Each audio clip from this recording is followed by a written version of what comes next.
Do you ever feel claustrophobic? She said it so quietly that I barely heard her the first time. Sorry, hun. She'd been chipping away on a research project all week. I was in bed reading a book and enjoying my night. Do you ever feel claustrophobic? She asked again, more clearly this time, her face staring straight ahead at the computer screen. Emily knew that I was all about clear communication. If she wanted to initiate a breakup conversation, she could say her piece plainly, and maybe make some eye contact at the very least. No, I can't say that I do, babe. She softly nodded to herself. Do you? She stopped her scrolling for a moment. She still wouldn't turn and look at me, but she was thinking. Who do you think put us here? HM. She liked to wax philosophical every now and then. Well, I mean, I can't say for certain, but I believe that humanity reached this point through events that were way outside of our control, like, the Big Bang, Cambrian explosion, evolution giving monkeys bigger and bigger brains, that sort of stuff. The holy trinity of chaos, time, and atoms doing their thing, I suppose. She grimaced. I thought you'd say something like that. The response was a bit out of character for Emily. She was a staunch atheist, and she used the phrase "we're all star stuff" much more than the average person, to the point where it'd even get an eye roll out of me every now and then. And what's your theory? I asked. She continued mindlessly scrolling away at the computer. It felt like her research was the priority, and her conversation with me was a weird aside to keep her awake. After a minute of me feeling like a piece of furniture, she spoke up again. My theory is, we tell ourselves this is all a cosmic accident to make ourselves feel better. An eyebrow-raising comment from her, for sure. I know she's the smarter half of our relationship, but, nah. Really? You think that accepting that everything around us is a cosmic accident is somehow soothing? You think it's comforting to think that when we die, it's all over? She continued scrolling. Yes. I shrugged. Well, agree to disagree, I guess. I'd much prefer to live forever. You'd much prefer to live forever, she said under her breath. I felt like she needed to take a break from her work. Maybe the stress was getting to her. Hey, you okay, babe? I think that we tell ourselves that everything is meaningless and finite, because it makes us feel like we have control. Agency. That we aren't at the mercy of something we'll never understand. I can't say I resonate with that, Em. I think the Creator leaves us hints about what this is all about, and where it all goes. As she spoke, it felt like she was almost reading off of a website. I realized that I'd never asked her what her research project was about. When you look outside, what do you see? Christ. She did seem off. Nature. I see nature, I guess, I replied. What do you think of it? I think it's beautiful. Don't you? She shook her head softly. It's a mirage. It's pleasing if you don't zoom in or pay attention. If you do, it's a system of creatures devouring each other for energy. Creating more of themselves, devouring each other, reproducing again, devouring each other, an endlessly cruel loop. Have you ever seen an animal get eaten before? What the fuck, Em? I needed to get her out of this headspace. Something was very wrong. No, outside of a random YouTube video here or there, I don't think I've seen it. It's not natural. Nothing about it looks natural. You see it, and it's a visceral hint that this whole thing isn't right. Nothing folds in and accepts its fate in the food chain. They all fight and claw and scream as they're torn apart. They cry out the exact same way a human would. Babe, you really shouldn't be watching shit like. Babe, you really shouldn't be watching shit like. She said the words out loud just as I said them. Like she knew exactly what I was going to say. She didn't lip read or anything, her eyes were still straight ahead on the computer screen, her finger on the scroll wheel. I wanted to ignore it. What, am I starting to get predictable? I asked her. She didn't respond. But her breathing started to quicken. Short breaths in and out, reaching a frantic tempo. I got out of bed. I ran to her and turned her chair away from the computer. We locked eyes. Hun, what is your research project about? Between her panic attack, she answered. Free will. Free will? Only one day into starting the paper, and I felt something calling to me. It all started to make sense. What? What started to make sense? What all of this is. What everything is. Energy. Energy is. God, Em, shut up about energy. We need to get you to a hospital or something. No, look, everything is energy devouring itself, right? I realized that I needed to engage her to calm her down. Sure, yes, animals eat each other for energy. Bring home the point, hun. There's an energy inside us too. Something that can be devoured. Well, yeah, I mean we're a part of the animal kingdom, so I'm sure if I ran into a lion or something it'd eat me. She pointed at her chest. Her heart. Something inside her. No. Us. The real us inside. Our soul. Our essence. There's something out there trying to take it. It was clear to me she wasn't well. I went to fetch my cell phone. I needed to get her to the hospital pronto. As I scanned the room, my eyes caught what was on her computer screen. A website that looked very dated. Early 2000-ish. Amateurish. The banner of the website read, Emily's Free Will. We were near the bottom of the page. On the site was a script of our conversation. Right up until the words she just said, our soul. Our essence. There's something out there trying to take it. My exclamation of what the fuck echoed the very words I found myself reading on the website. I scrolled up. Everything her and I had discussed moments before was on the page. Identical to the word. I closed the website immediately. I turned the computer off shortly after as well. I held Emily in my arms. I told her that we'd go to sleep and forget everything that happened. I told her to discard the project altogether, that a failing grade was fine, and that we just needed to bury this and put it behind us. She disappeared a week later. The search went on for weeks. None of us had a clue where she was. She left us with no hints on where she was going and when she was coming back. She was just gone.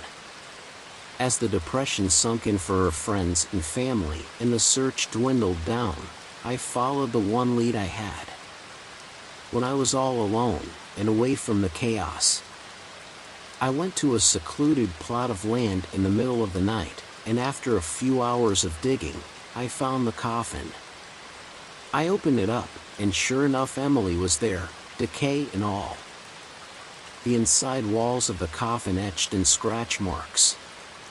If you're wondering how I was able to find her body, the coordinates were there on the website, Right underneath the line, Mark closed the website in disbelief, and didn't return for weeks after Emily's disappearance.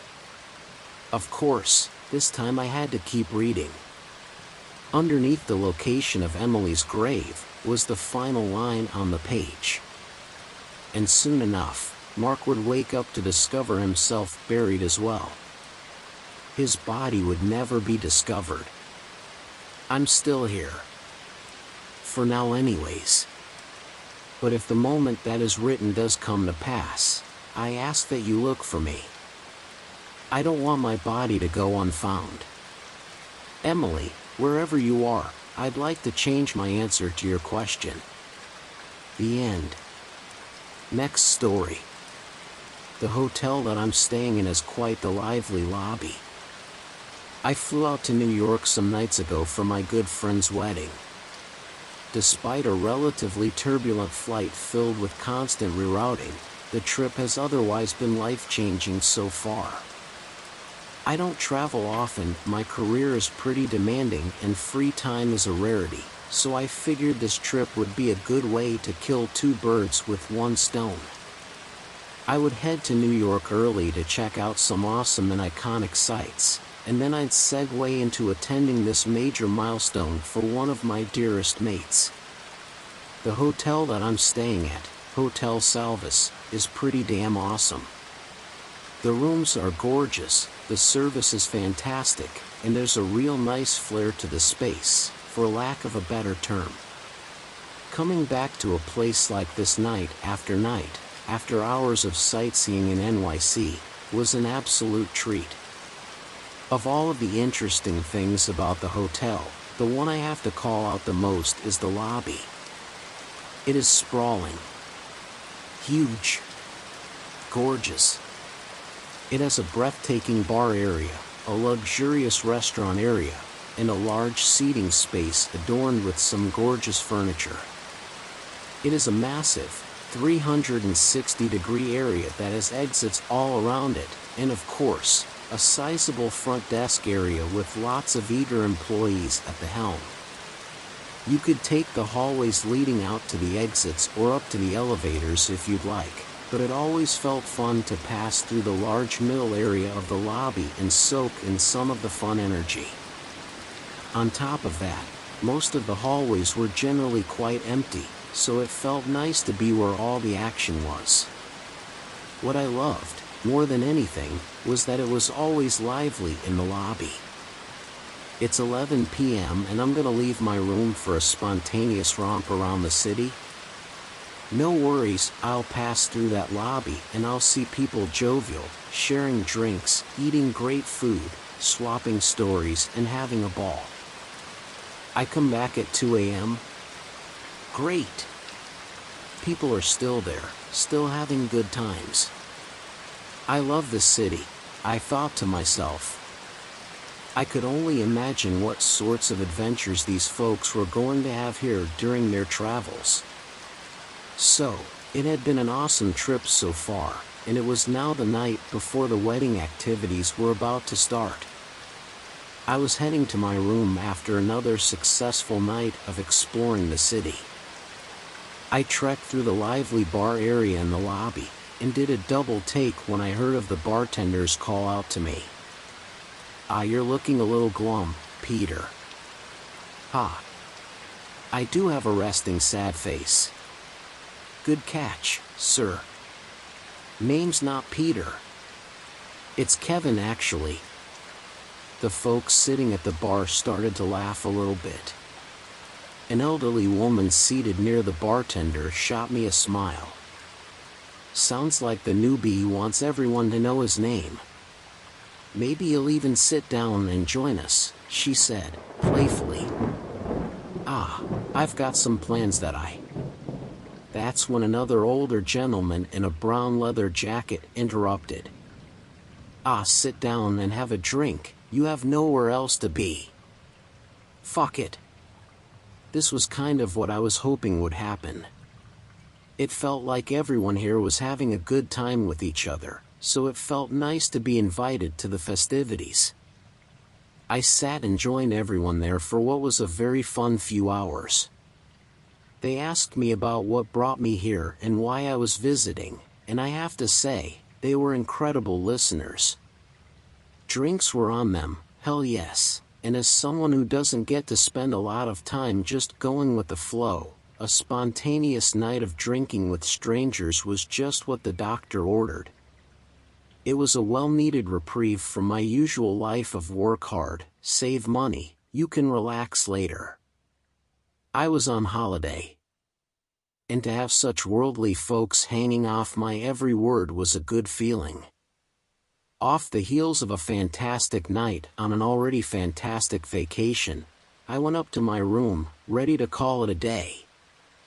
Wedding season was going to kick in very soon, so I figured it'd be smart to get some extra shut-eye. I entered my room. As I changed into my sleeping clothes, I noticed an enclosed envelope on my bedside table. It was tucked under a plastic display that had some generic hotel policy stuff on it. Interesting. Maybe some sort of coupon or thank you for staying with us note? Not ever being one to take my time in opening up gifts, I snatched the envelope, opened it, and gave the letter inside a read. I was expecting to see some fancy letterhead, but instead, what I found in this envelope was a scribbled note on a piece of paper that looked as if it had been torn out of an old notebook. It read, "By now, you probably have some sense of what's going on. My best advice is to be very mindful about your remaining hours of tranquility. Assuming you're reading this on Thursday night, you have about 24 hours remaining. The hotel rules are mostly accurate. That said, no one can actually promise you that suicide will help you escape. If you want to talk, I'm the guy with the red jacket in the lobby. Best wishes." Huh. I was aware that this was likely a sinister prank by someone, but it still felt unbelievably intrusive. I wasn't sure if it was the guest who stayed in this room before me deciding to pull a trick on me, or if it was a room service person who had a morbid sense of humor. Whatever it was, it felt a bit extreme. I pondered it over for a moment, and then left my room, went into the empty hallway, and headed towards the elevator. I wanted to report this. I wanted to get it resolved and out of my brain as fast as possible so that I could have a good night's sleep. It was odd. Even though I was something like almost 5 floors above the main lobby, it felt like I could hear the buzz and sound of the main floor much, much closer to me than I knew it was. I arrived at the ground floor and went right up to the front desk staff, letter in hand. There they were, fully attentive and bright as always. I felt a bit ashamed coming up to them with something negative to report, but I figured it had to be done. "Hey, sorry, I just needed some help. Saw something weird in my room." I stopped as I saw both of the 2 front desk workers eye the envelope in my hand. They whispered to each other, and then turned their attention back to me. "What can we do for you, sir?" they asked. Yeah, so I had this letter show up on the table in my room. It had some weird stuff written on it, and it said it was from the guy in the red jacket." The hotel worker nodded. He's heard this one before, I thought to myself. He subtly rolled his eyes before responding. "We'll, take care of this immediately, sir. Thank you for bringing it to our attention." The front desk worker nudged his colleague and they both made their way into the lobby. They looked back at me with a quick nod, sort of signaling await right their message, and I watched them head to the lobby area. They walked towards a solitary man donning a red jacket sitting in a large seating area, alone. He stuck out like a sore thumb. Couldn't miss him. I'm not sure what compelled me to do this, but I decided to walk over to them to catch their conversation. When I arrived, they were wrapping up, but I could still hear snippets of their back and forth. The hotel staff saying that it wasn't his place to influence guests, and him saying, I got it, sorry.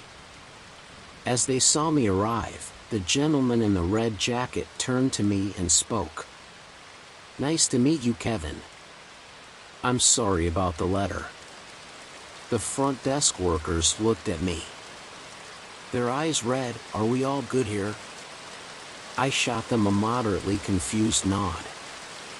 All good, I said back. The staff made their way out of the lobby and back to their desks. I continued to stand near the man in the red jacket. Mind if I sit? I asked him. He nodded. I took a seat.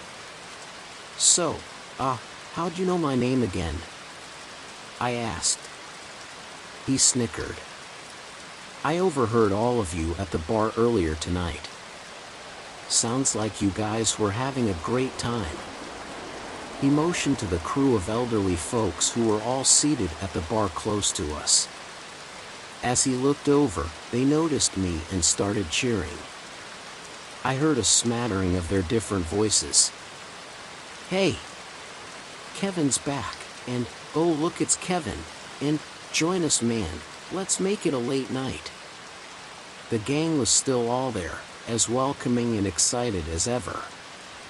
The man in the red jacket started laughing. Am I meant to believe you still don't get it, yet? He said. He continued silently snickering to himself. It was annoying. Hey man, if you have a penchant for leaving incredibly inappropriate letters in people's rooms, I want to let you know that. He interrupted me. I'm trying to help you.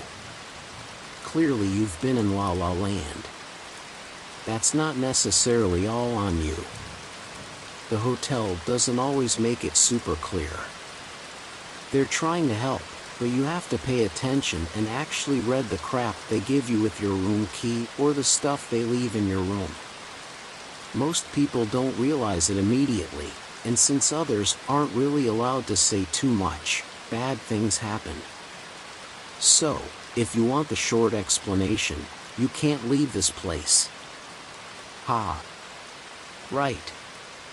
As I'd suspected, this guy was just a freak with a sick sense of humor. And why is that? Am I gonna be absorbed into the hotel, the Shining style? Are we following Hotel California rules? Let me guess, I can check out anytime I'd like, but I can never leave. He interrupted my snark with an exasperated groan. Let me rephrase it, smartass. You shouldn't leave. You very much can. I've seen you leaving constantly. On your merry way, every single day. But, very soon, you should be stopping that, he said, while pointing all across the main floor to all of the exits surrounding us. Before I could respond, there was an awkward pause. The folks at the bar were heating up with laughter. They were really into their conversation. Loud.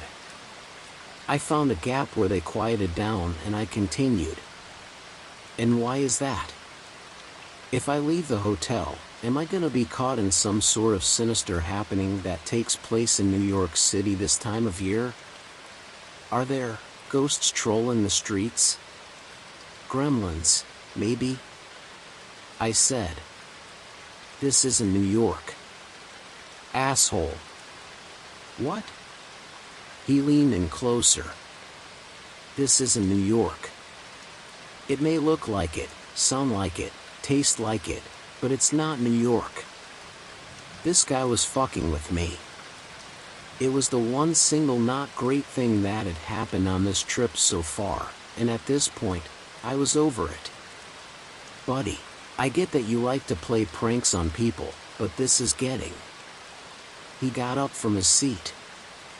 Listen. I did my part.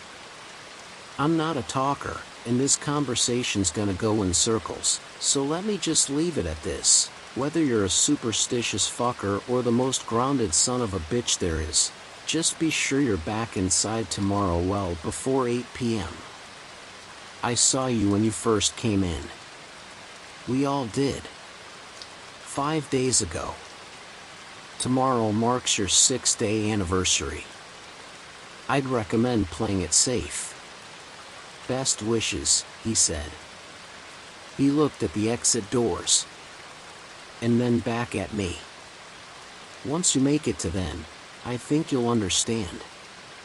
And with that, he got up and walked off, leaving me with a strange, unsettling feeling. While he said his words with conviction, my gut didn't feel great about this guy. I didn't buy it. I got up to head back to my room when I noticed the folks at the bar all looking at me, and all lighting up as I walked past. Fuck it, the bar lobby is always a good time. I needed to shake off the bad energy. As I made my way to an open bar seat, the bartender gave me the same line he said to me earlier in the night. "Ah, you're looking a little glum, Peter." "It's still Kevin, but nice to see you again, sir." I plopped down at the lively bar area. The elderly woman I spoke with earlier kicked it off again. "You got any new stories for us, Kevin? Maybe tell us what you do for a living?" I laughed. They were odd but endearing. I rattled off random anecdotes and stories, and again, the group was great at asking follow-up questions, listening carefully, and laughing at every joke I said. Even the folks at the far end of the bar who couldn't hear me seemed to be having a pretty good time just by me being there. While being the life of the party was nice, it still couldn't shake the weird pit of my stomach sensation I had from speaking with the man in the red jacket. After about an hour of hanging out, I decided to leave and go up to my room. As I made my way to the elevator, I looked back to the folks in the lobby. They remained lively, loud, drinking, immersed in conversations. They smiled at me as I looked back. I continued on my way, but thought to myself, the lobby feels safe. I want to stay there.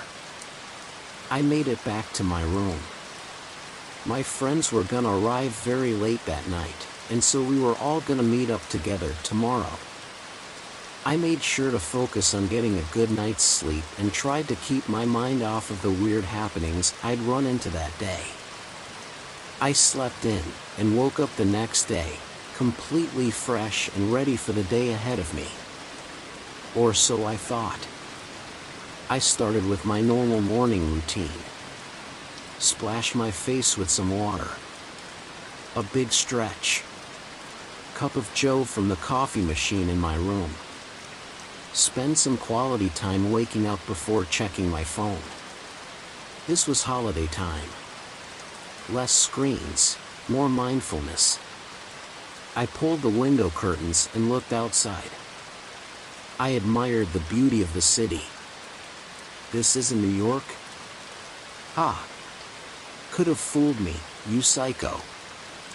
After a tranquil moment, I opened up my phone. I was excited to dig into what our plans for today were. My friends were wholly responsible for where we were going to meet, what we were going to do, etc. In the spirit of my holiday, I was once again ready to go with the flow. I looked at my phone. The group text conversation with my friends was blowing up. They were all downstairs in the lobby. Awesome. Glad they all made it okay. I texted them to let them know I'd meet them at the bar, and I was on my way. I left my room, went down the empty hallway, and made my way to the elevator. The words of the man in the red jacket were starting to float around in my brain. The hotel doesn't always make it super clear. You have to pay attention. I got in the elevator.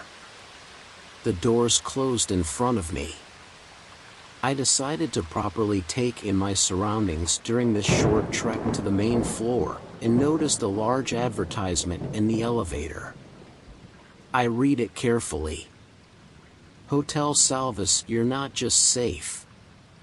You're with friends. What? Ding! The doors opened and I was on the ground floor. Dazzling and gorgeous as ever, with an attentive crew working the front desk, and that same gang of folks hanging out in the lively middle area of the lobby. I walked towards the bar, and again, the usual suspects there noticed me and lit up immediately. It dawned on me that a lot of these folks were drinking very early in the day. I mean, shit, it was like 11 a.m. And I'd seen some of these folks drinking into the late hours of the night before too. The group started up as they always did. Kevin, got some stories for us, Big Kev, man of the hour. I sat amongst these strangers, while simultaneously checking my phone minute by minute, and scanning my surroundings for my friends. My friends kept saying they were at the bar, but I couldn't see them anywhere. It was alright though. The lobby felt safe. The lobby was alright. Jesus, I noticed that my inner monologue was getting stranger. Why was my gut feeling continually, almost intrusively, telling me that the lobby was safe? I continued checking my phone and looking around for them, while haphazardly answering the questions of the folks at the bar, and riffing off of their anecdotes. It was the same folks as before: the elderly woman, the bartender, the man in the brown leather coat, and other familiar faces that had grown to become mainstays here.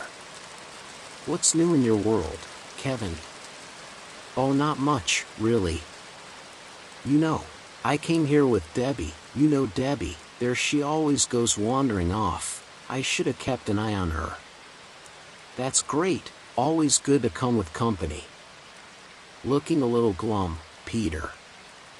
I'm Kevin, but it's cool, you can call me Peter if you want.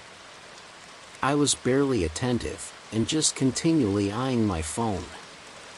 My friends kept insisting they were right here, grabbing drinks from the bar.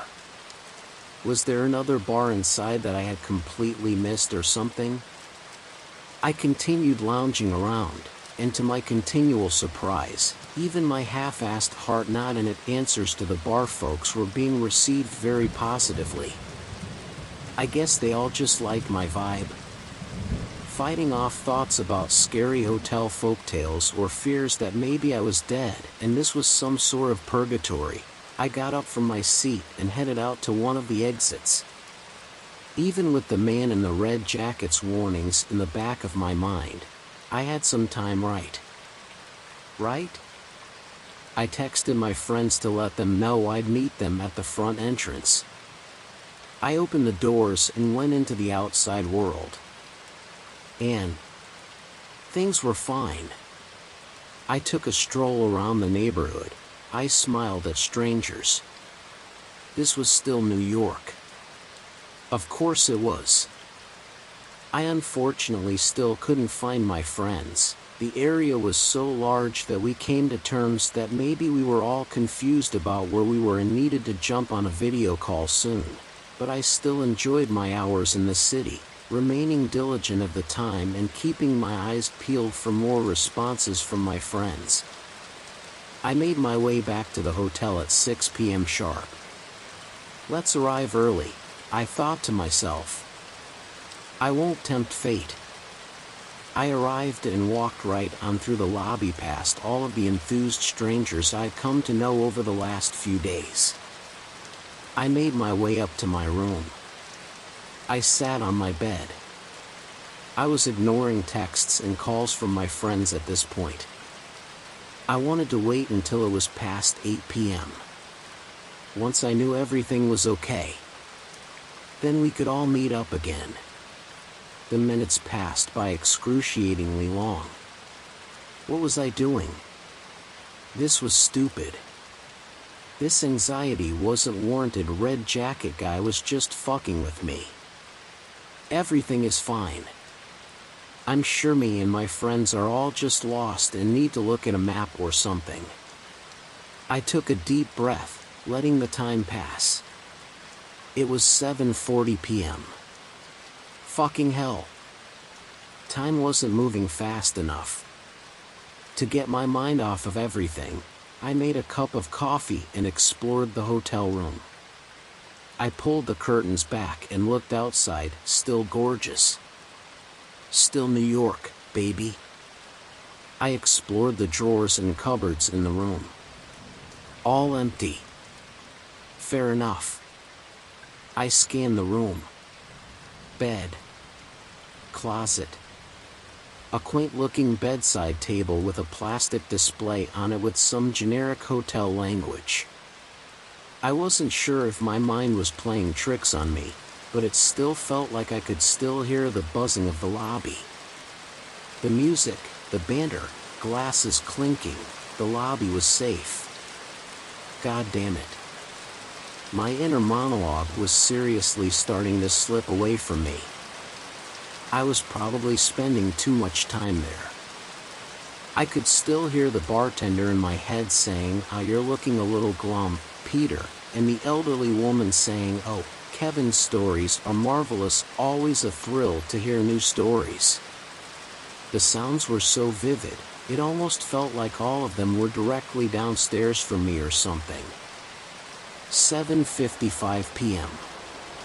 I continued exploring. I opened another drawer.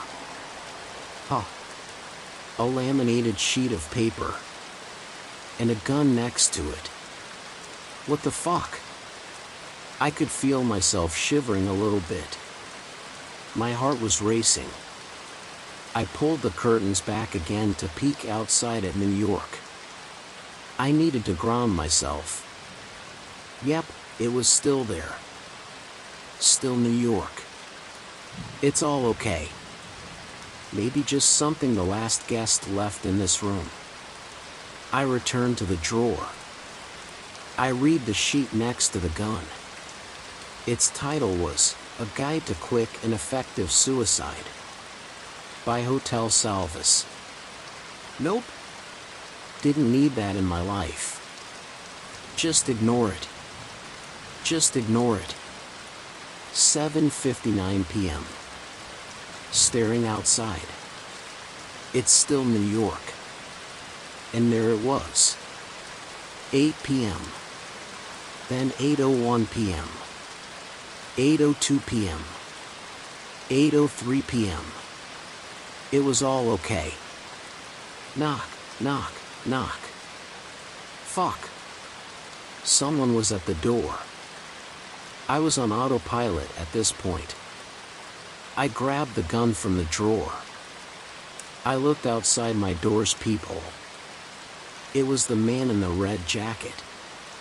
I'd had enough of this bullshit. Trembling, I opened the door and immediately pointed my gun at him. His hands shot up above his head instantly. "Hey, I am sorry, I cut him off. Stop fucking with me," I shouted. "I'm not, I swear, I'm not. I was sorry that I was." Shit. He looked scared. All of the fears I'd been pushing to the back of my mind were coming to the forefront. I asked him, "Am I dead? Is this like purgatory or something?" "No. No, you're not dead. You're still on Earth. What's with the weird shit around the hotel? Why is everyone in the lobby all the time? For fuck's sake, I'm pointing a fucking gun at you and shouting in the hallway, and there's no one else here." His hands up. He took in a deep breath and he answered, "The lobby's the only place that drowns out the sounds. That's why we're all down there, why we're always down there." "The sounds?" I asked. "Fucking hell, please don't shoot me." I have no idea what'll happen if I die, he said. What does that even mean? Didn't you read the guides in your room? On your bedside table? The thing I put my envelope under, he said back, nervously shouting. That bullshit hotel rules guide on the table in the plastic casing? No. I guess I didn't. I backed into the room and slammed the door behind me. I put my gun on the bedside table. I read over the plastic display's generic hotel guidelines.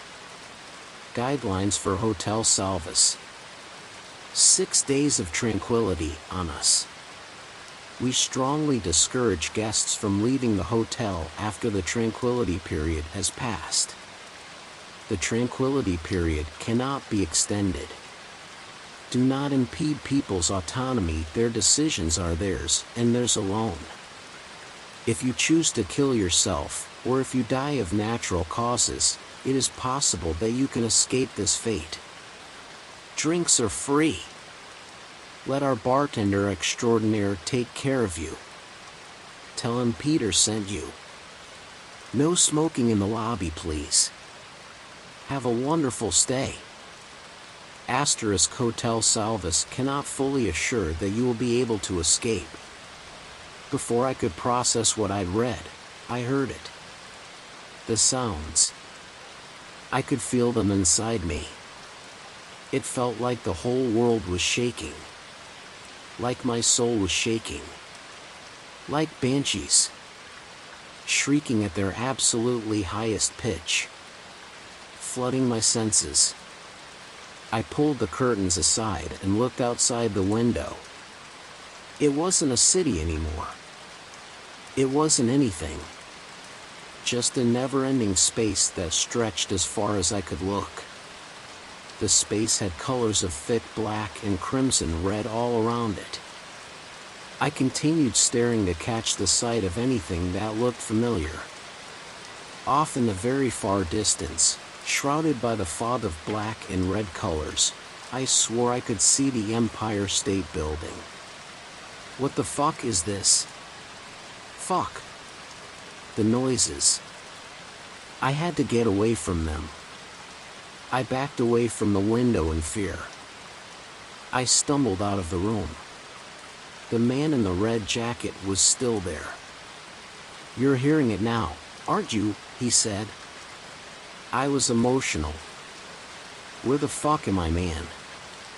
He helped me to my feet. Let's drown out the noise first. We walked down the hallway, into the elevator, and down to the ground floor.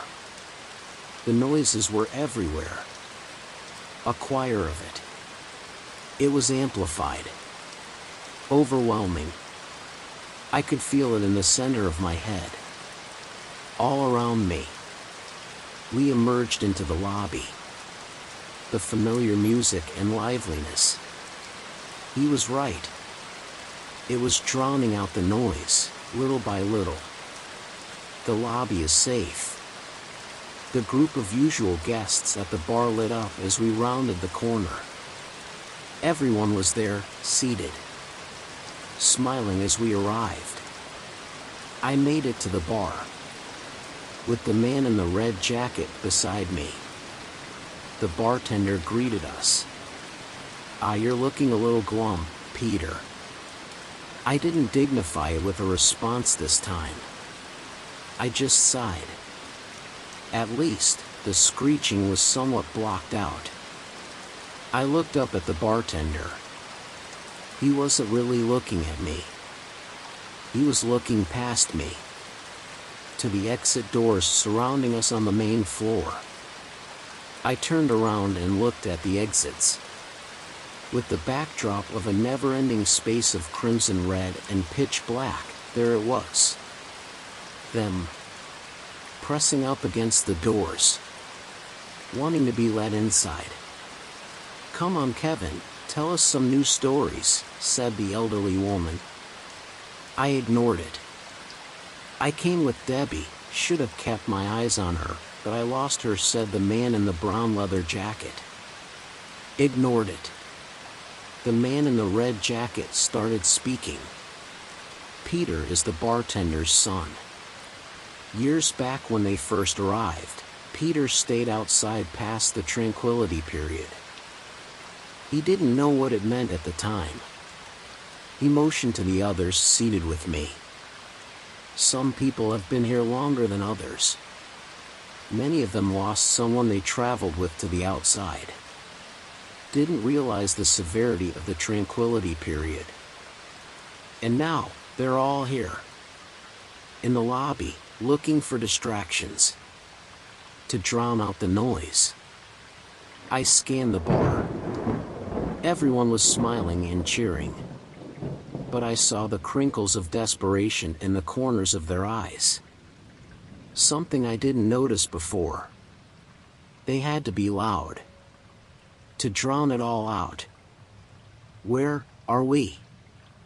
The man in the red jacket took a moment to really think. We're still here. On planet Earth. From the discussions all of us have had at the bar, it sounds like we all had the same thing happen on our trip here. At some point, late in the flight, the pilot had to reroute due to turbulence. Shit. That happened to me too. And we ended up here. Very, very similar to New York by all accounts. At first, anyways. Heck, if you stare out hard enough into the strange horizon surrounding us, you can see little hints that NYC physically ain't that far from us. But right now, we're trapped. Not in purgatory, very much ourselves, and very much alive. But if we leave this building, we're at the whim of whatever's out there. And whatever's out there doesn't seem to be very friendly. I looked outside. The noises were coming to the forefront again. Those shrieks. At first, it sounded like evil creatures. Banshees, demons, something in that universe. But something about the sounds was starting to become clear to me. There was almost a human quality to them. Ah, you're looking a little glum, Peter. I could sense the lump in his throat as the bartender said it again. Looking straight outside. Straight at something. The remnants of someone familiar begging to be let in. As I watched the chaos outside the exits, I turned my attention back to the folks around me. The loud anecdotes and conversations and stories and drinks designed to drown out the noise. My phone continued blowing up, with calls and texts from friends and family, but I ignored them. None of that was important right now. Soon, I was going to formulate a plan. Figure out exactly where all of us were, and see if there was some way we could get out of this place. In the meantime, I owed the man in the red jacket a drink, for saving me from what seemed to be a hellish eternal fate. No, it wasn't a celebration, a wedding, or a holiday anymore, but it was okay. The lobby is safe. The end. Next story. The 17-Year Itch by Garth. 6 weeks before Halloween. What is this? The new hospital administrator was peering through the peculiarly curved door into the interior of the 12-foot diameter sphere of heavy steel that sat in the middle of the otherwise empty room. The curious object looked like a bathyscaphe or diving bell somehow lost far from the sea.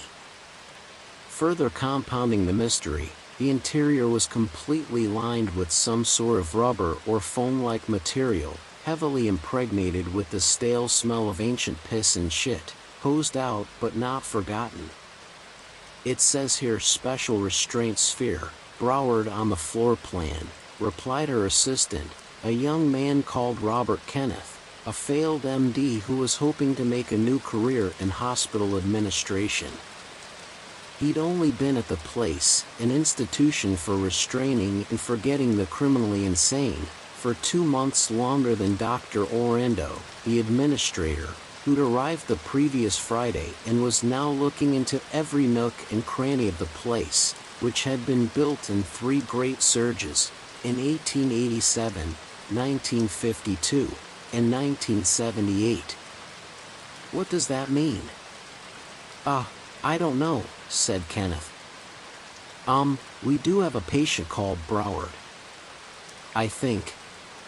What can you tell me about this? Asked Orlando, turning to the 3rd member of their tour of inspection party.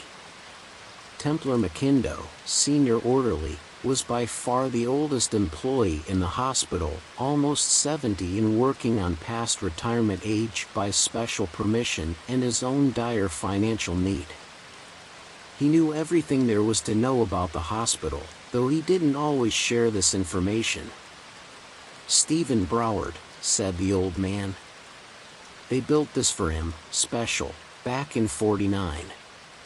That's when he came here, after what he did.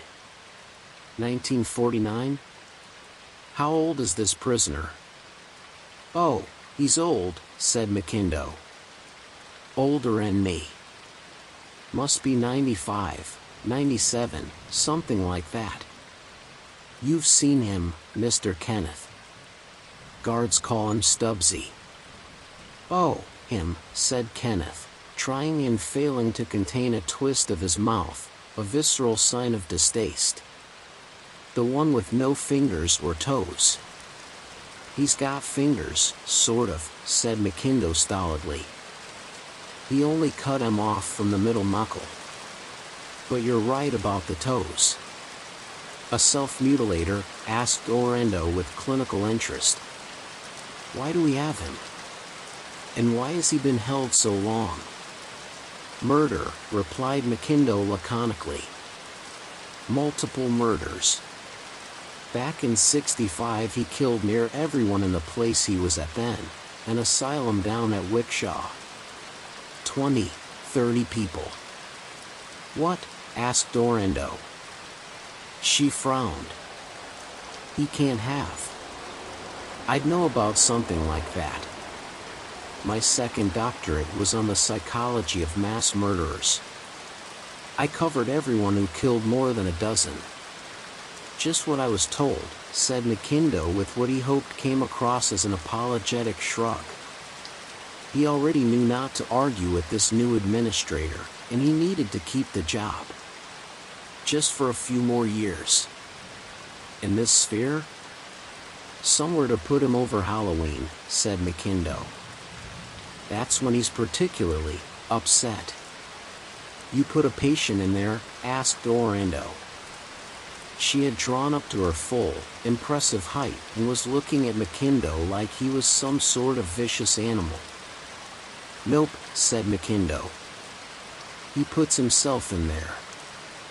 Morning before Halloween, he asks nice as pie to go in his special room and to not be let out till after the following dawn. Every Halloween, though it's the 17th, he's always particularly wound up about. It looks airtight, said Kenneth. He'd asphyxiate if he was in any longer than overnight. And there's no facilities, nothing to scratch with, neither, said McKindo softly. What was that? Asked Orlando. And what's this 17th Halloween business? He has this terrible itch, explained McKindo. It builds up over time, and it's always worse at Halloween, and it gets worse every year. The peak comes every 17 years. After that, it ebbs away, builds up again slowly. Nothing to scratch himself on, inside that sphere. That's why he cut off his fingers and toes, asked Kenneth, the twist in his mouth coming back, but fascination in his eyes. Reckon so, said McKindo. Pulled all his teeth out, too. He hands over his false ones before he goes in. What a ludicrous waste of space, not to mention the original investment to build this sphere, said Orlando with decision. What were my predecessors thinking to pander to a patient's delusion in such a way? Well, He's not going in that sphere anymore. A 90-year-old patient in such a restraint? Not in my hospital. We'll sedate him if necessary, but it's still 6 weeks to Halloween. A course of therapy, under my direction, should ameliorate or even remove the problem. You said something, McIndo? Yes, ma'am, replied McIndo. This Halloween is the 17th year. Broward will be real, I mean real bad. I've already mentioned pandering to delusions, snapped Orlando. I trust one will not have to deal with psychoses from staff members as well as the patients. No, ma'am, said McIndo. Already he was thinking ahead to be sure he was rostered off over Halloween. Him and the few friends he still had among the staff. McIndo had seen Broward in 2001, and 17 years before that in 1984, and even 17 years before that, when he'd first started at the hospital. On each of these 3 past occasions, he had been greatly relieved there was a sphere to put him in. 10 days before Halloween, how ya doing, Mr. Broward? Asked McIndo, stopping by the tall but stooped old man who was slowly refilling his paper cup from the water cooler in the recreation room. Bad, said Broward, grimacing. That new doctor, the boss one, she keeps giving me different tablets, trying out stuff, and she talks to me during rest period. It's called rest period. I want to sleep then, like I'm supposed to. How's the itch? Asked McIndo carefully. Broward looked down at his chest and his stubby, shorn hands in their leather gloves began to close on his sternum before he visibly willed them back to his sides. It's bad, he said gloomily. That doctor reckons she's hypnotized me so I don't want to scratch. But I do. 10 days to go. This is going to be a terrible one, I can tell. Even for the full 17. 17 years, whispered McIndo, looking carefully around the room. He didn't want any of the other staff reporting him as insane. Yeah, said Broward. If old Doc Gutierrez hadn't got me that sphere, I'd be really worried right now. His hands moved again, remnant fingers heading for his chest, stumps reaching to scratch whatever lay beneath his blue patient's smock. Broward grimaced, baring his beautifully white false teeth as he forced his arms to his sides, his hands turned inward like claws. So all that talking and hypnotizing and the new drugs, they aren't working? Asked McIndo. Nope, replied Broward. It's itching fierce. But I can hold it off, Mac. I can hold it off until Halloween. And in the sphere, nothing to scratch with. It'll be okay. My great-great-grandma, she carried it for more than 100 years, I reckon. I've been okay more than 50 years, haven't I? His voice was pleading, eyes wet. Yeah, mumbled McIndo. He gripped Broward's shoulder, offering him support. There wasn't much muscle there, it was all bone. The old man wasn't much more than skin and bone. You're a good man, mumbled Broward. Hell, you're like family to me. His voice tapered off as he said that, and he suddenly looked at McIndo as if seeing him in a new light. Family, he whispered. Yeah, we've known each other long enough, said McIndo. Hell, I've known you longer than almost anyone. He tried to smile, but inside McIndo felt cold, and old, and frightened. He'd already arranged to be rostered off over Halloween. There was nothing he could do. If he helped Broward get in the sphere, Dr. Orlando would just let him out, and McIndo would lose his job, and if he lost his job, he lost the house. and he was raising 3 grandchildren, still 4 years to get the youngest through high school. There was nothing he could do. "Shit," said McIndo bitterly. "What?" asked Broward. He'd rallied, was standing straighter, taking sips of his water. "Don't worry about what I said. I can hold it off. I can. Don't you worry, Mac. I'll get in that sphere, hold it off another 17 years. I'll beat my great-great-grandma yet." "Yeah," said McIndo. He tried to smile at the near centenarian being impossibly brave and failed. "Yeah. Keep up the good work." He walked away, leaving the old man sipping his water. While he waited for the orderly on the other side to open the door, McIndo glanced back. Broward was holding the cup between the palms of his hands. The stubs of his fingers were twitching, curling and uncurling, making scratching motions in the air. McIndo fled, heart hammering, all the way back to his special refuge, the cleaning cupboard on level 2 of the oldest building. He took the scotch from behind the loose bricks and took 4 swallows in quick succession, following it up with a gargle of mint-flavored mouthwash, also from a bottle hidden behind the bricks. The day before Halloween, Mark Kenneth. "I gotta talk to you." "What is it, McIndo?" "Broward. He has got to go in the sphere tomorrow." Kenneth slid out from behind his desk and went to the door, looking to make sure Dr. Orlando was not in sight. He shut the door and returned to his desk. "You've got to help him get in the sphere," repeated McIndo. Kenneth fumbled with a pencil, picked it up, drew some doodles on his desk blotter. "The boss made it clear he's not to go in that thing," he said. "Broward is restrained in Ward 3, and heavily sedated." "He's still trying to scratch, though, isn't he?" asked McIndo. "Should be out deeper than deep, and he's still trying to scratch that itch, right?" Yes," said Kenneth.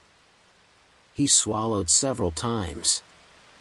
Look, McIndo, were you here in 1966? "Yep," said McIndo. 19 years old, invalid out of the army. I took some shrapnel at IA Drang, and looking for steady work. It was this or the Downs Bakery. I should have gone with the bakery. Dr. Gutierrez, the old administrator, she left specific instructions for her successor, confirming what you said about Broward going into the sphere. Kind of odd, a personal letter, as well as the file instruction. She underlined a lot of it. She was the best person I ever knew, said McIndo. She worked out what would help people, made it happen. Not someone you expect to find in charge. Well, you know what we got here. No one wants to know what happens to the people who come here. They get written off, whether they're murderers or just plain don't fit in. But Broward is a murderer, said Kenneth. Isn't he? His file isn't clear on that point.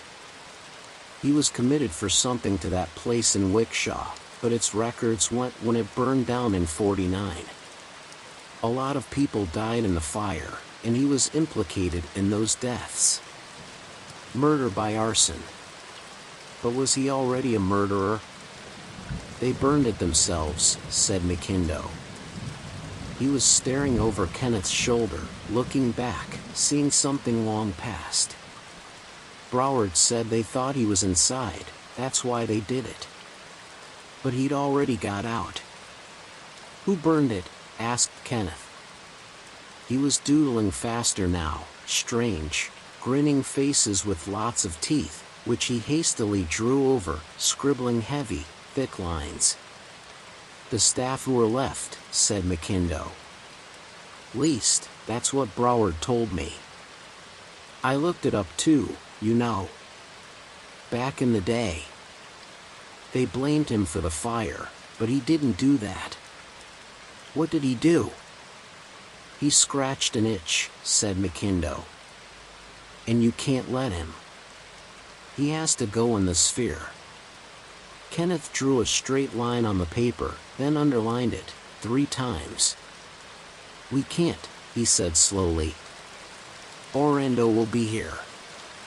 She wants to observe him. But, he hesitated, pencil stabbing down in a sharp, black dot. But, you know, tonight, maybe. He's an old man. He might die, with a little bit of, no, exclaimed McKindo. No. Don't you think anyone thought of that before? He's thought of it before. We can't kill him. He can't kill himself. And I think he can't even die. Why? Why not? McKindo didn't answer at once. Kenneth stared at the older man, the pencil broken in his hand. He hadn't even noticed his hands clenching, snapping it in two. He wants to scratch that itch. He needs to scratch it, said McKindo. There's something inside him. Something that grows real slow, irritating the flesh, getting itchier and itchier. And when it gets to 17 years old, it's just unbearable and he's got to scratch away, and on Halloween it's, I don't know, ripe. What? Asked Kenneth. What? He has to scratch that itch. He has to scratch all the way through skin and all, whispered McKindo. So it can come out. Kenneth stared, still not understanding. But he must be able to die, and if you don't get it, snapped McKindo.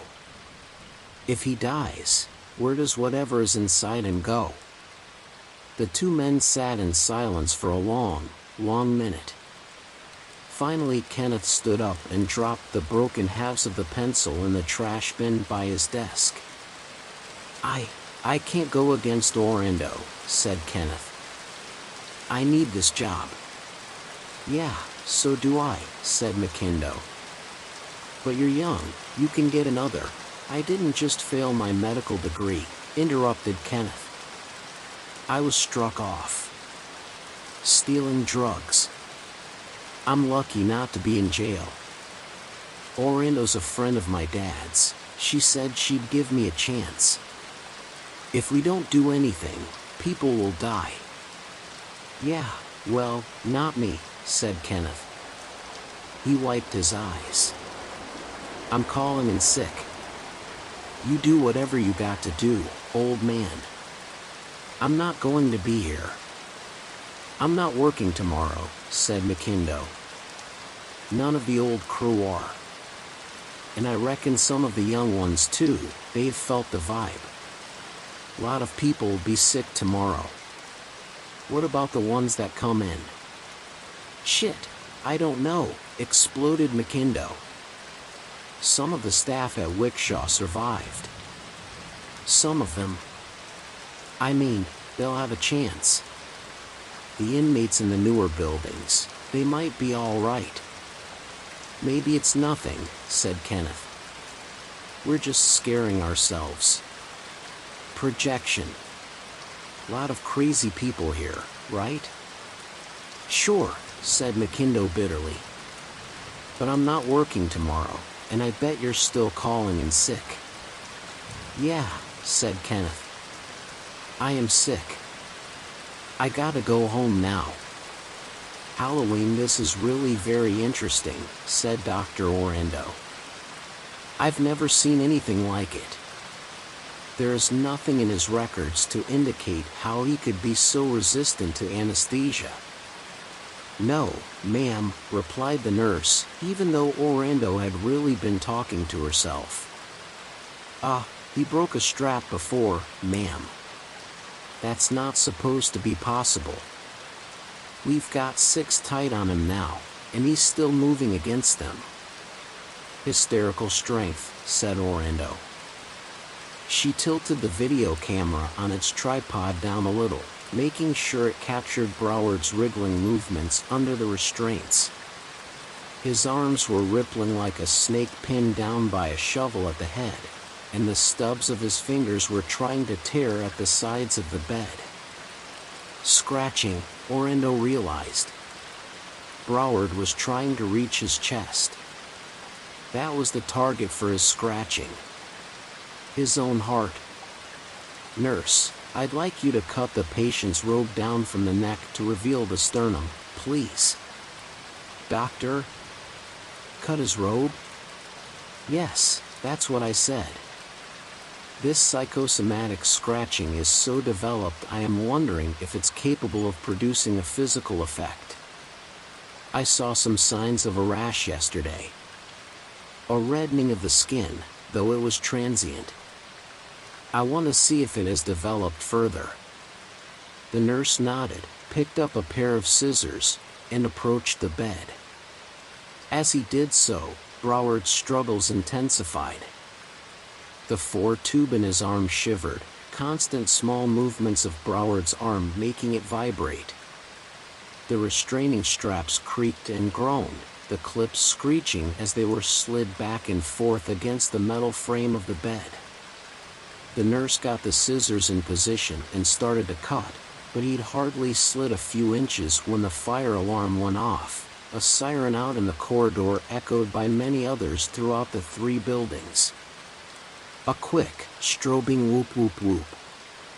All the lights went out. When the red-framed emergency lighting came flickering back, the nurse was by the door. He dropped the scissors in his hasty retreat.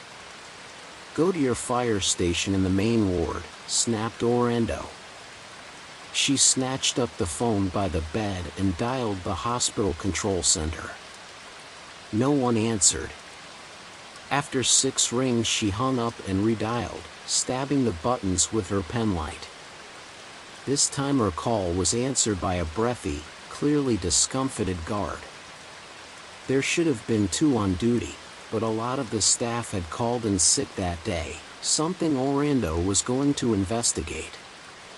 Probably people wanting time off to be with their kids for Halloween, but they were going to have to pay for it out of their regular holiday entitlements when they got back tomorrow. "This is Orlando. What's going on?" 2 heat detector trips in Building 3, and the main power and CCTV is out across the complex, which is weird because they should be independent. I can't see what's going on," gasped the guard. "The board says all the inter-building automatic fire doors are closed, and City Fire and the police have been automatically notified. I was just, now there's another detector trip, also in Building 3, make an announcement. Building 3 is to be evacuated according to the plan, all other buildings to lock down, staff to their fire emergency positions," said Orlando. "Get the closest orderly in to help you go through the checklist and then get them to call in all the off-duty staff. Patients are to be corralled on the south lawn as per the contingency. I'm on my way over." She put the phone down and looked back at Broward, eyes running over the monitors to make sure he was still stable. He continued to writhe against the restraints, the clanging of the buckles a counterpoint to the whoop-whoop of the fire siren. For a moment, Orlando considered whether she should order this building evacuated too, but with the automatic fire doors closed and the relatively new sprinkler system in Building 3, she considered there would be time enough to evaluate whether that was necessary, and it would be far better to keep everyone inside if they were not actually at risk from fire or smoke. Certainly, she considered that Broward should not be moved while he was still being infused with anesthetics, and though he seemed stable enough, intervention might be required, which could not be done on the lawn. "I will be back shortly, Mr. Broward," she said. Orlando often spoke to patients, even ones apparently far more deeply sedated than the old man jerking and struggling on the hospital bed in front of her. "Remember, you are not itchy." You do not need to scratch. Relax. Let yourself fall into a deep, healing sleep. At that moment one of the straps broke, just broke, with a sound like a gunshot. Orendo flinched but calmed herself. She approached the bed, glancing over at the video camera to be sure it was recording what was happening. Broward had got one arm free, and his mangled hand had gone instantly to his chest, stubby remnant fingers digging deep into his flesh. Orendo blinked. There was an odd, fuzzy glint of red under those desperately scratching fingers. A reflection from the emergency lighting, no doubt. She came closer, careful to keep to the end of the bed, out of reach of that scratching, scrabbling hand. Orendo had worked with the dangerously insane for many years and would not risk getting too close. But she had never had such a fascinating patient, and she couldn't help but lean forward. The fuzzy, red glint was clearer now, almost as if a kind of tendril of suspended desert red dust was rising between the mutilated joints of the man's hand. Orendo didn't realize she'd been holding her breath, in the excitement of observing a case that would give her not only a great leap in her professional career but probably a popular non-fiction book as well. She breathed in. A few moments later, her fingers twitched. Unlike Broward, her fingers were long and she had nails. Sensibly varnished, well-trimmed nails. But nails, nevertheless. There was an itch on her chest. A really annoying, deep-seated itch along her sternum. She started to scratch, just with one hand. But the itch could not be assuaged. "Help!" groaned Orendo. Broward was forgotten. There was only the itch. I need help." She ran out of the room. Scratching with both hands, nails digging deep into her own flesh, long streaks of blood spreading across her blouse, the pearls in her necklace washed red before her frantic scrabbling broke the string and they fell to go rolling across the floor. A puff of ochre dust went with Orendo, twining in and out of her mouth and nose with every inhalation and exhalation, as she ran sobbing and scratching, out to the lawn where all the patients and staff from Building 3 were beginning to gather. 3 minutes later, McKindo appeared out of breath and trembling in Broward's room. He was not in his orderly's uniform. The hood of his tracksuit was up, pulled over an unusually long, billed cap, completely hiding his face. He had a bag of tools in his left hand, the end of the kitchen blowtorch he'd used to spoof the fire detectors just visible. He stopped when he saw Broward sitting up on the bed, all the straps broken or undone, trailing by the sides. The old inmate was hunched over, cradling himself. Broward's stubby, remnant fingers were finally still. Not twitching, not scratching. At rest. But they were red. The old man's hands were red, soaked to the wrists with his own blood. McKindo froze in the doorway.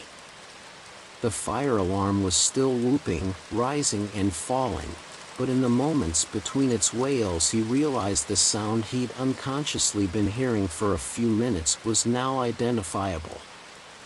Screaming. Screams, coming from outside the double-glazed security windows, coming from the lawn between the buildings. The designated evacuation area. There was often screaming in the hospital, but this was different. McKindo had never heard such screams, never heard so many people screaming, all at once. "I couldn't," muttered Broward. "I couldn't hold it in. 17 years, and it knows. Halloween." He looked up at McKindo, his gaze older and more defeated than anyone's the warder had ever seen. The itch, I just had to scratch." What is it?" asked McKindo. He didn't even really know what he was saying, what good it would do to know. He'd hated himself for staying away, and he hated himself for coming back and trying to do something, and most of all he hated himself for being too late. He should have got Broward into the sphere earlier, no matter what it took. "I don't know," whispered Broward. "I've never known. Something ancient, something terrible. People knew it before, but we've forgotten. All Hallows Eve. Old Scratch. You'll see." "I'm sorry, McKindo." "I'm sorry, you tried," said McKindo. "Hell, whatever's happening isn't your fault." "Not that," whispered Broward. "I'm sorry for you. It will be back here soon." "Yeah," said McKindo. He shrugged wearily, knowing that this time he'd irretrievably fucked everything up. His life insurance was paid.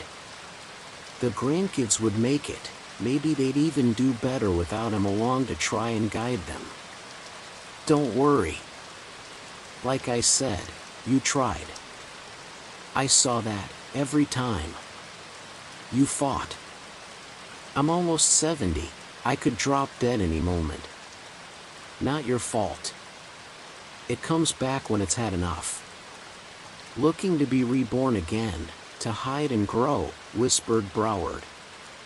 "It likes a familiar place." Familiar. It was called that, sometimes. "In my family." He leaned over as if in great pain, and when he straightened up, there was a pair of sharp surgical scissors clutched between his palms, stubby fingers folded over to keep it tight.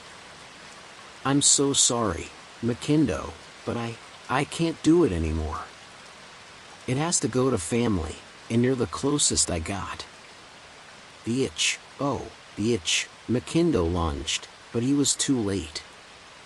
Broward had shoved the scissors as hard as he could into that itchy spot, right under his sternum. He was already good as dead. All the warder could do was help him lie back as the blood blackened the old man's chest and his eyes became dull. Curiously, his face continued to hold an expression McKindo had never seen before. The attendant had seen plenty of men die. He'd never seen one look relieved before. The orderly sat down in the chair next to the bed. The screaming was fainter. He could hardly hear it now. Just isolated, fading wails and cries under the constant up and down whooping of the fire alarm, and the sharp, frantic beeping of the monitors that had detected the absence of Broward's pulse and blood pressure. Air moved in the corridor outside, a wind whistling through, though there were never windows open here, no way for a breeze to get in. The door creaked and moved a few inches. McKindo tensed, trying to remember the words of a prayer he hadn't said since he was a very young man, lying wounded in the mud. It had been hot and very humid then. Now it was cold, air-conditioned cold, but he was sweating, and he wanted to move, but he couldn't. There was a red glint in the air, the hint of dust carried on the wind, or a flight of tiny red insects flying all together like a little cloud, coming straight at McKindo, straight at his chest. McKindo screamed as a white-hot wire thrust through his heart and out his back. He clutched at his chest, frantically lifted his tracksuit top and the t-shirt beneath. But there was no wound, and the pain was gone as quickly as it had come. He stared at his breastbone. It looked no different from before. His skin was wrinkled and old, a few remaining hairs wiry and white. McKindo thought it looked like someone else's chest, but he'd always thought that, at least since he was 60. Now it didn't just look different. His skin felt different. Like there was something there, something just under the skin, though it was not visible. It was a little itchy. Just in the middle. Only a little bit now, but it was bad enough. Hard to imagine how much worse it would be in 17 years. Mackindo automatically moved to scratch but stopped himself. His face set hard, and he sat for a while, thinking. Then he got up and found the tool bag where he dropped it on the floor. There was a big screwdriver in there that would serve as a chisel, broad enough to sever a finger at the joint. And he had a hammer. The floor would be his workbench, and there were plenty of bandages close by he could use to stem the blood. Painkillers too, but he didn't think he'd use them. The pain would be a good distraction. A distraction from the itch. The end.